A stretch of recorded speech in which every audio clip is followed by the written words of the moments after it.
Hello and welcome to your daily dose of Satoshi's news. Today's day is Wednesday, the 11th of March 2026, the year of Green Wicks and BSV Terranodi in the mix.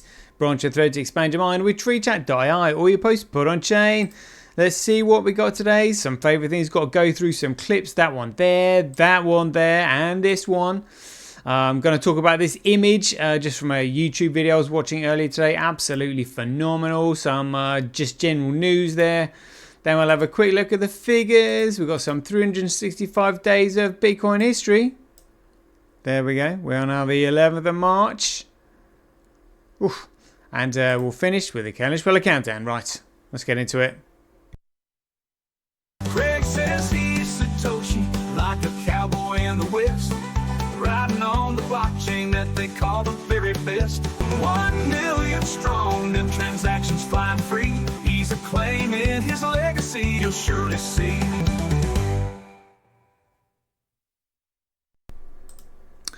Alright, here we go. So I found the clip that I was actually trying to find yesterday. Here we go. Let's have a listen. A lot of people think when I say this, or when you say this, or when Positive Money say this, that we're all just a bunch of nutters. But on the 9th of March in 2009, the governor of the Federal Reserve, Ben Bernanke, gave the first ever broadcast interview the governor of the central bank of the United States of America had ever given. And the day before that, he'd bailed out AIG, which is an insurance company, not even a bank actually, to the tune of about $160 billion. So the journalist says to him, now Mr. Bernanke, where did you get $160 billion to bail out AIG? Is that tax money that the Fed is spending? It's not tax money. The banks have accounts with the Fed, much the same way that you have an account in a commercial bank. So to lend to a bank, we simply use the computer to mark up the size of the account that they have with the Fed. So it's much more akin, although not exactly the same, but it's much more akin to printing money than it is to borrowing.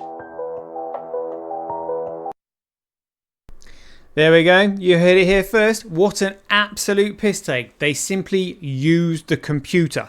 So literally typing numbers on a screen. There you go. We just simply used the computer to make up $160 billion to bail out the bank, or to bail out AIG.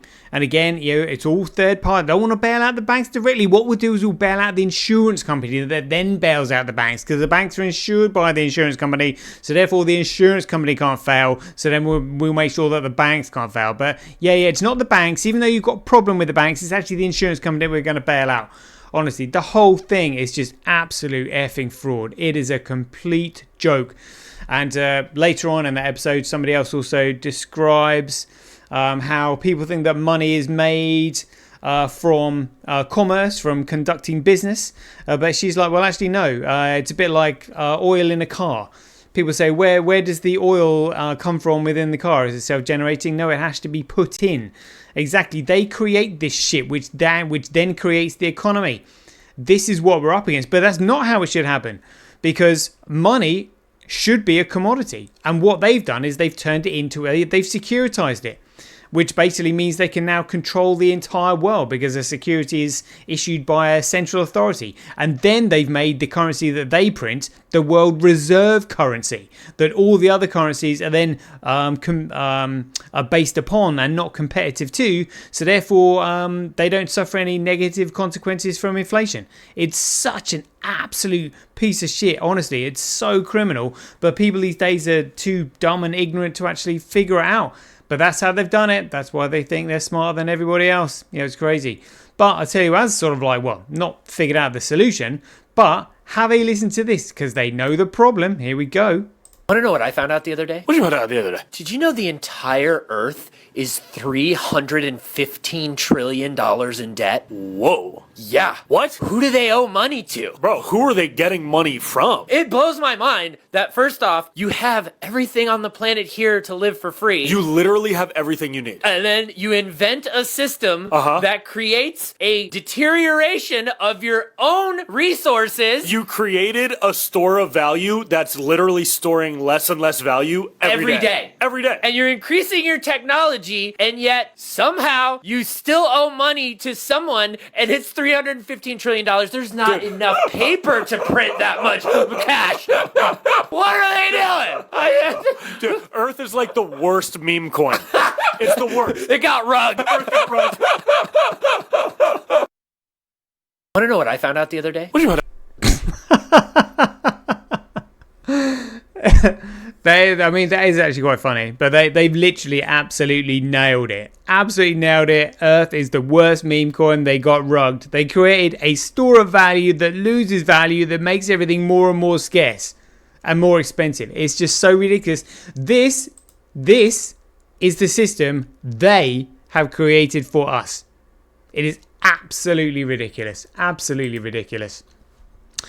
And here's another one. So this is related to the crypto market, but this was obviously a film, Bernie Madoff, explaining his $60 billion Ponzi scheme. Now remember, BTC is like what, $1.5 billion? In fact, let's have a quick look. Overall market cap, $1.4 trillion, pardon me, $1.4 trillion, and the overall market is $2.3 trillion, and that's the Ponzi scheme. That is a Ponzi scheme, and that's nothing compared to his. And his one had impacts worldwide. But let's have a listen to a clip from this movie. You want to know how to get people to trust you with their money? You present it as an exclusive thing. Look, what can I tell you? It's a closed fund, an elite club for the chosen few. It's not a question of credentials. Right now, it's a closed fund. Of course, that's just the hook. Nothing on earth makes people want something more than telling them they can't have it. You play hard to get. You make them sweat. And then, I'm going to make an exception. And once they're in, you make them feel safe. You give them consistent returns, around 10, 12% a year after year. If anybody asks you, how do you do this? What's your secret? You say to them, that's proprietary. And if the questions keep coming, you don't like the way I do it? Come up here. I'll write you a check for all of it, and you're out of the fund. Now, the truth is, of course, that's the one thing you can't afford to have. Money going out. As long as deposits outpace withdrawals, you can live like a king. You want to know how to get people to trust you with their money? There we go. That's Bernie Madoff telling you how he did his Ponzi scheme. And what have they done on this Ponzi scheme? Oh, yeah. So isn't Bitcoin meant to be a peer-to-peer electronic cash system? Oh, no. Store of value, digital gold. Not many use it. What an absolute load of crap. And like, people still believe that shit. My goodness me. But talking about belief, I saw a phenomenal YouTube video literally earlier today from the Book of the Covenant. And this was apparently a quote from JC himself. He said, "My spirit will move where religion cannot reach. The proud will not see it, but the broken will. They will know me not through words, but through fire." And I was like, whoa, as in like fire in their hearts. And what you need is economic incentive in order to create that fire, create that desire to add value and love one another, to work in value for one another. You create that fire through economic incentive. And this is what Bitcoin does. I've seen so many. I mean, like the Book of Daniel as well. People who don't really know about economics think it's to do with regions and all that, where it's not. I mean, they say that thou shalt not cleave, as in like the European nations, which is why they want to create the European Union to go against the word of God. But this was Jesus saying, you will know me, not through words, but through fire. Fire in your heart that Bitcoin will ignite. That's what it's all about. And this is what's coming. I see it all the time. It just blows my mind. Blows my mind. Some general news here. Would you believe this? So the Daily Mail said here, the CIA faces furious backlash after hidden document with a potential cure for cancer is declassified. Let's have a look at it. And we all know the Cancer Act 1913 makes it illegal for them to say that they've got a cure for cancer. That's the word. You're not allowed to say the word cure. That's the main thing. Let's have a look. CIA faces furious backlash. Oh, there we go. What a shame. Almost had that one. But yeah, there we go. A little bit of news up to date. Right, let's have a quick look at the figures then. So we got Greycoin at 70,531. B crashed 475. Fisher Price gas, who cares? Bitcoin at $15. $15.24 top left. Hash rate 0.03, going up a little bit. Network nodes 0.17. Transactions 22.9. Block size 55.7. Loving that. See the blocks coming through. Oh, there's 147 megabyte block. More data in that one block than there is in the entire column of Gregcoin. No blocks over a megabyte on Bcrash. And Fisher Price Cash can't even get all of their blocks over a kilobyte, let alone anywhere near a megabyte. 33,000 times cheaper to transact on Bitcoin than Gregcoin. Mining Bitcoin at a 10.10% comparable loss on comparison to Gregcoin. So have a look at the politics in the pie charts, because this is where it is. Global hash rate 7 days, 24 hours. Oof, look at that Foundry was April now 41%. Oh, what is it? 41.6% on Gregcoin. Look at that. Look at that. Sooner or later, the shitcoiners will be screaming 51% attack. 51% attack. Because they don't know what's going on. But that's Foundry MasterCard. 41%. They're going to be doing, hold on a minute. Is it decentralized? Is what they're going to be asking. Because they have no real clue what's going on. Bcrash, other miners, 16.6. Fisher Price Cash, L Software, DMCC, 68%. And we'll have to look at the block size on what's on chain. Here we go. This is Bitcoin. So you've got Tau 17.6, Q 15, QD Link 13, Tau Terranode 12.4. Mining Dutch 9.8, Mulpool 9.8, others 8.5, Gorilla Pool 7.1, SA100 5.8, and Gorilla Node 0.65. Nice. So have a look at the dashboard then. 129,917 transactions over the last 24 hours. Let's see where that places us. That places us in fourth still, but fourth, and yet we're what, like 78 on coin market cap? Oh, 79. There we go. Crazy. So $2.3 trillion market cap.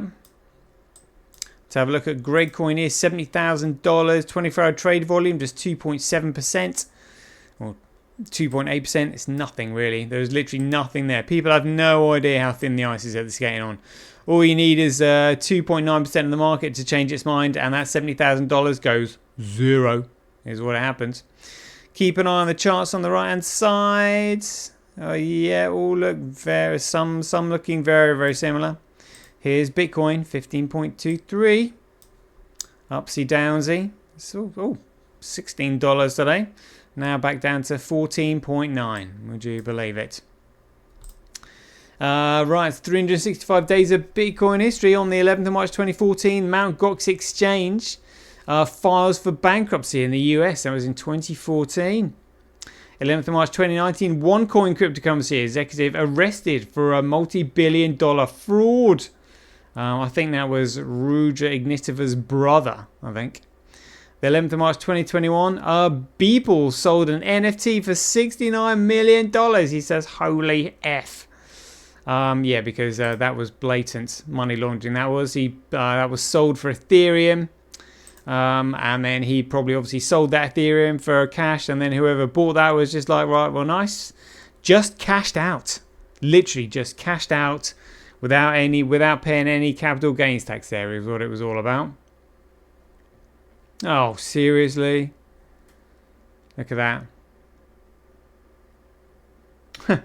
Until October, the most Mike Winkelmann, the digital artist known as Beeple, had ever sold a print for was $100. And then he comes up with 69 million. What an absolute piss take. An absolute piss take. But anyway, there we go. Yeah, that's it for some 365 days of Bitcoin history. There we go. We're now the 11th of March, 2026. And we're on day 174 of the Ken Australia Countdown. When's it going to finish? You're going to have to stay tuned to find out. So until then, be aware, take care, stay safe out there, and we'll see you in the next one. The king still has one more move.